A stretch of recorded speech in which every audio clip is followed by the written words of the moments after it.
Report ചെയ്ത ഹദീസ് ഇമാം ബുഖാരി തങ്ങൾ അദബുൽ മുഫ്രദിൽ ഇദാ തമന്നാ അഹദുകും ഫൽയൻദുർ മാ യതമന്നാ, നിങ്ങൾ ആരെങ്കിലും ആഗ്രഹം അല്ലാഹുവിനോട് പ്രകടിപ്പിക്കുകയാണെങ്കിൽ ആ ആഗ്രഹം എന്താണെന്ന് ചിന്തിച്ചു ചെയ്യണമേ. ഫഇന്നഹു ലാ യദ്രി മാ യുക്തബു ലഹു മിൻ ഉംനിയതിഹി, നിങ്ങളുടെ ആഗ്രഹങ്ങളിൽ നിന്ന് എന്താണ് അല്ലാഹു നിങ്ങൾക്ക് നിശ്ചയിക്കുന്നത് എന്ന് നിങ്ങൾക്കറിയില്ലല്ലോ. അതുകൊണ്ട് നിങ്ങൾ ചോദിക്കുന്നത് അല്ലാഹു ഫയലിൽ സ്വീകരിക്കുകയാണെങ്കിൽ അതൊരു ഗുണപ്പെട്ടതായിരിക്കണം നിങ്ങൾ ചോദിക്കേണ്ടത്. അല്ലാഹുവിനോട് കുട്ടികളില്ല, മക്കളെ തരണേ എന്ന് മാത്രം ചോദിക്കരുത്. എന്ത് ചോദിക്കണം? സ്വാലിഹായ മക്കളെ തരണേ പടച്ചവനെ. വീട് തരണേ എന്ന് മാത്രം ചോദിക്കേണ്ട, പടച്ചവനെ റാഹത്തും സന്തോഷവുമുള്ള വീട് തരണമേ എന്ന് ചോദിക്കാം. കൂട്ടുകാരെ നൽകണമേ, അല്ല സ്വാലിഹീങ്ങളായ കൂട്ടുകാരെ നൽകണമേ. ജോലി വേണം, അത് ബാങ്കിലായാലും കുഴപ്പമില്ല, പലിശപ്പണിയാലും കുഴപ്പമില്ല, എനിക്ക് സർക്കാർ ശമ്പളം കിട്ടിയാൽ മതി, അതല്ല ചോദിക്കേണ്ടത്. റബ്ബേ നിനക്ക് പൊരുത്തമുള്ള ഹലാലായ ജോലി, ബാങ്കും പലിശ ഒന്നും എനിക്ക് വേണ്ട റബ്ബേ. ഒരു ബിൽഡിംഗ് ഉണ്ടാക്കി എന്ന് വിചാരിക്കുക, ബാങ്കുകാർ പെട്ടെന്ന് ബുക്കിങ്ങിന് വരും, ഞങ്ങൾക്ക് തരുമോ, ഒരു കറക്റ്റ് റെന്റും തരും. അപ്പം ഇങ്ങനെ ഏതെങ്കിലും മൂല്യന്മാരിഞ്ഞ് ബാങ്ക് കുഴപ്പമില്ല എന്ന് പറയുന്നുണ്ടോ, മൂപ്പരൊപ്പം കൂടിയിട്ടെങ്കിലും ഇത് വാടക കൊടുത്തേക്കാം. എന്തേ അത് അല്ല. റിബ അല്ലാഹുവിനോട് ചെയ്യുന്ന യുദ്ധമാണ്, അതിൽ കോംപ്രമൈസ് ഇല്ല. ഖിയാമത്ത് നാളുമ്പോൾ റിബ കൂടുമെന്നാണ് നബി തങ്ങൾ പറഞ്ഞത്, കുറയുന്നല്ല പറഞ്ഞത്, കൂടുന്ന. അതിന്റെ ഗുബാറ് പോലും, അതിന്റെ പൊടി പോലും നിങ്ങൾക്ക് അനുഭവിക്കാതെ ജീവിക്കാൻ പറ്റൂല എന്നാണ്. അപ്പൊ അതുകൊണ്ട് റബ്ബേ പലിശയുമായി ബന്ധപ്പെട്ട ഒരു ഏർപ്പാടിനും ഞാൻ എന്റെ പ്രോപ്പർട്ടി കൊടുക്കൂല. നാട്ടിൽ കൊടുക്കാൻ ഇഷ്ടം പോലെ വേറെ ഉണ്ടല്ലോ, ഞാൻ എന്റേത് കൊടുക്കുന്നില്ല, എനിക്കത് വേണ്ട, ആ വരുമാനം എനിക്ക് വേണ്ട. ഇങ്ങനെ ദൃഢനിശ്ചയത്തോടുകൂടെ അള്ളാഹുവിന്റെ തഖ്വയിൽ ജീവിക്കാം. തഖ്വ എന്ന് പറയുമ്പോൾ പള്ളിയിൽ ജുമുഅക്ക് കേൾക്കുന്ന ഒരു വാക്ക് മാത്രം, എന്നോടും അള്ളാഹിന്റെ പടപ്പുകളെ നിങ്ങളോടും അള്ളാഹുവിനെ ഭയപ്പെടണമേ എന്ന് ഞാൻ പറയുകയാണ്. കാരണം ഖതീബ് പറയുന്ന അർത്ഥം ഉസീകും ഇബാദല്ലാഹ്, അള്ളാഹുവിന്റെ പടപ്പുകളെ നിങ്ങളോട് വസിയത്ത് ചെയ്യട്ടെ, വഇയ്യായ എന്റെ ശരീരത്തോട് തന്നെയും ബിതഖ്വല്ലാഹ്, അള്ളാഹുവിനെ ഭയപ്പെടണമേ. അത് സമ്പത്തിൽ വഴിയിൽ, നമ്മുടെ യാത്രയിൽ, നമ്മുടെ ഇരുത്തത്തിൽ, നമ്മുടെ നാട്ടിൽ, വീട്ടിലൊക്കെ അള്ളാഹുവിനോട് നിങ്ങൾ ആഗ്രഹം പറയുമ്പോൾ ചിന്തിച്ചു ആലോചിച്ചു പറയണമേ. എന്നിട്ട് അള്ളാഹു വലിയൊരു മുതലാളിയുടെ കഥയാണ് നമ്മെ പഠിപ്പിക്കുന്നത് സൂറത്തുൽ ഖസസിൽ. ബിസ്മില്ലാഹിർ റഹ്മാനിർ റഹീം. ഫഖറജ അലാ ഖൗമിഹി ഫീ സീനതിഹി قال الذين يريدون الحياة الدنيا يا ليت لنا مثل ما أوتي قارون إنه لذو حظ عظيم فخرج على قومه في زينته. ഖാറൂൻ എന്ന് പറയുന്ന മൂസ നബി അലൈഹിസ്സലാമിന്റെ കാലത്തെ ദൈവനിഷേധിയായ മുതലാളി, അയാളുടെ ആഡംബരവും പൊലിമയും നിറഞ്ഞ ജനങ്ങൾക്കിടയിലൂടെ സമ്പത്തും ആർഭാടവും പ്രകടിപ്പിച്ചുകൊണ്ട് അയാൾ പുറത്തേക്കിറങ്ങി. ഖാറൂനിന്റെ പരിവാരങ്ങളോടുകൂടെയുള്ള ഒരു പുറപ്പെടൽ. അയാൾ ജീവിച്ചത് ഈജിപ്തിലാണ്. ഈജിപ്തിലെ ഫയ്യൂം എന്ന് പറയുന്ന ഒരു സ്ഥലമുണ്ട്, ഖൈറോവിൽ നിന്നൊരു 100 കിലോമീറ്റർ മാറിയിട്ട്. ഖാറൂനിന്റെ കൊട്ടാരവും അയാളുടെ തോട്ടങ്ങളും നിന്നിരുന്ന വലിയൊരു പ്രദേശം ഒന്നാകെ ഭൂമിയിലേക്ക് താഴ്ത്തപ്പെട്ട് അവിടെ ഇന്നൊരു ജലാശയമാണ്, ചെന്ന ഒരു വലിയ ജലാശയമാകാണ്. ഖാറൂൻ ജീവിച്ചു പോയ നാടാണ് ഫയ്യൂം എന്നാണ് സ്ഥലത്തിന് പറയുന്നത്. ഫഖറജ അലാ ഖൗമിഹി ഫീ സീനതിഹി,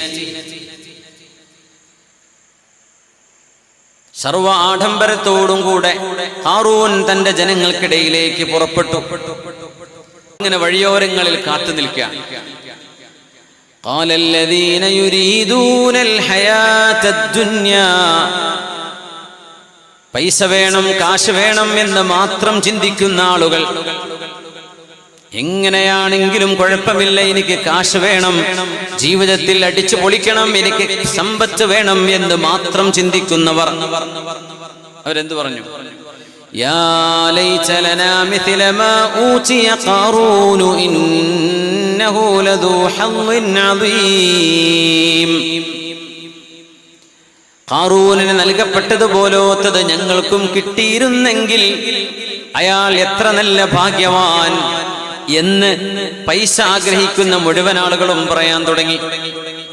എന്താണ് വരവല്ലേ, എന്താണ് വാഹനം, എന്തൊക്കെയാണ് പരിവാരങ്ങൾ, എന്തൊക്കെ ആഭരണങ്ങളാണ് കൂടെ. ഹാറൂനിന് നൽകപ്പെട്ടതുപോലെ ഞങ്ങൾക്കും വേണമെന്ന് ഭൗതികത ആഗ്രഹിക്കുന്ന മുഴുവൻ ആളുകളും പറഞ്ഞു. വിശുദ്ധ ഖുർആൻ യാ ലൈസ ലനാ മിഥല മാ ഊതിയ ഖാറൂൻ ഇന്നഹു ലദൂ ഹള്ളിൻ അദീം. ഇയാൾ എത്ര വലിയ ഭാഗ്യവാനാണ് എന്ന് ഖാറൂനിന്റെ വാഹനങ്ങളെ കണ്ടപ്പോ, വാഹന വ്യൂഹത്തെ കണ്ടപ്പോൾ, അയാളുടെ സമ്പൽ സമൃദ്ധി കണ്ടപ്പോൾ പൈസ മാത്രം ചിന്തിക്കുന്ന ആളുകൾ പറഞ്ഞുപോയി യാ ലൈസ ലനാ, ഞങ്ങൾക്കും അതുപോലെ ഉണ്ടായിരുന്നെങ്കിലെന്ന്. وقال الذين اوتوا العلم, ഇൽമ നൽകപ്പെട്ട ആളുകൾ, وقال الذين اوتوا العلم, ഇൽമ നൽകപ്പെട്ട ആളുകൾ, അല്ലാഹുവിനെ കുറിച്ചുള്ള അറിവ് നൽകപ്പെട്ട ആളുകൾ, അവര് പാവങ്ങളായിരുന്നു, കാശില്ലാത്തവരായിരുന്നു. അവരുടെ നാവിൽ നിന്ന് ഒരിക്കലും വന്നില്ല ഞങ്ങൾക്കും ഖാറൂനിനെ പോലെ ഉണ്ടായിരുന്നെങ്കിലെന്ന്. അവര് പറഞ്ഞില്ലെന്നു മാത്രമല്ല, ഞങ്ങൾക്കതുപോലെ വേണം എന്ന് പറഞ്ഞവരെ ഇവരെ തിരുത്തുകയാണുണ്ടായത്. അല്ലാഹു പറയട്ടെ, വഖാലല്ലദീന ഊതുൽ ഇൽം, ഇൽമ നൽകപ്പെട്ട ആളുകൾ പറഞ്ഞു, വൈലക്കും, ജനങ്ങളെ നിങ്ങൾക്ക് അല്ലാഹുവിന്റെ നാശം, നിങ്ങൾ ഇവനെ പോലെ ആവണമെന്ന് കൊതിക്കുകയാണോ? സവാബുല്ലാഹി ഖൈറുൽ ലിമൻ ആമന വഅമില സ്വാലിഹാ, വർക്ക് അല്ലാഹു നൽകുന്ന പ്രതിഫലമല്ലയോ ഈ ലോകത്തിന്റെ ആർഭാടങ്ങളെക്കാളൊക്കെ ഏറ്റവും നല്ലത്. അല്ലാഹു തുടരുകയാണ് സൂറത്തുൽ ഖസസ്. ഫഖസഫ്നാ ബിഹി വബിദാരിഹിൽ അർള, ആ ഖാറൂനിനെയും അവന്റെ കൃഷിയിടങ്ങളെയും അവന്റെ തോട്ടങ്ങളും ഒന്നാകെ ഭൂമിയിലേക്ക് നമ്മൾ അങ്ങ് ആഴ്ത്തിക്കളഞ്ഞു. ഫയ്യൂമിലേക്ക് ചെന്നാൽ ഇത് കാണാൻ പറ്റും. കെയ്റോവിൽ നിന്നൊരു 1.5 മണിക്കൂർ ബസ്സിന് യാത്ര ചെയ്താൽ എത്താൻ പറ്റും. 2 മണിക്കൂറിനടുത്ത് വലിയൊരു നാട് ഭൂമിക്കുള്ളിലേക്ക് പോയതാണ്. അവിടെ ഇങ്ങനെ ഒരു ചെളി പോലെ കിടക്കുന്ന ഒരു ജലാശയം മരുഭൂമിയുടെ നടുവിൽ, മരുഭൂമിയിലെ കുറച്ച് കൃഷിയിടങ്ങളൊക്കെ ഉള്ള സ്ഥലമാണ്, ഒഴിഞ്ഞ പ്രദേശം. ഭൂമിയിലേക്ക് അവനെയും അവന്റെ വീടും നാടും നമ്മൾ താഴ്ത്തി.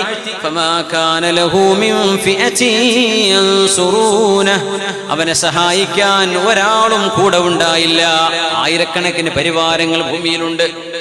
ആരും അള്ളങ്ങ് പിടിച്ച് താഴ്ത്തിയപ്പോ നിലവിളിക്കാനല്ലാതെ മറ്റൊന്നും ആയില്ല.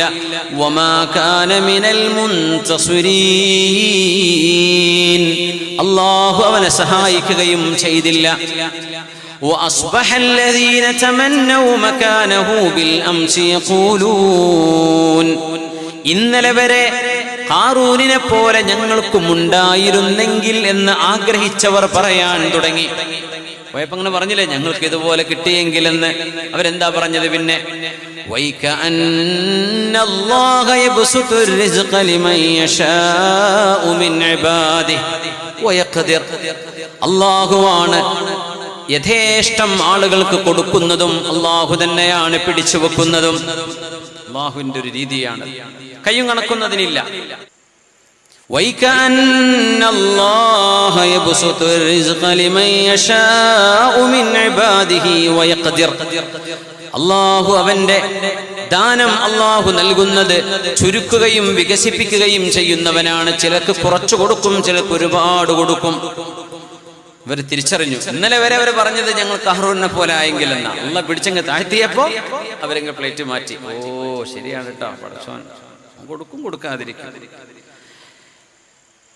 ലൗലാ അമ്മന്നല്ലാഹു അലൈനാ ലഖസഫ ബിനാ, നമ്മൾ കൊതിച്ചതിന്റെ പേരിൽ ഖാറൂനെ താഴ്ത്തിയതുപോലെ അല്ലാഹു നമ്മയും താഴ്ത്താൻ കഴിയുന്നവനായിരുന്നു. പക്ഷെ അല്ലാഹുവിന്റെ കാരുണ്യം കൊണ്ട് നമ്മൾ നശിപ്പിച്ചില്ല. വൈകഅന്നഹു ലാ യുഫ്ലിഹുൽ കാഫിറൂൻ, അല്ലാഹുവിനെ നിഷേധിച്ചവനായിരുന്നു ഖാറൂൻ. അതുകൊണ്ട് അവർക്ക് വിജയിക്കാൻ കഴിഞ്ഞില്ല.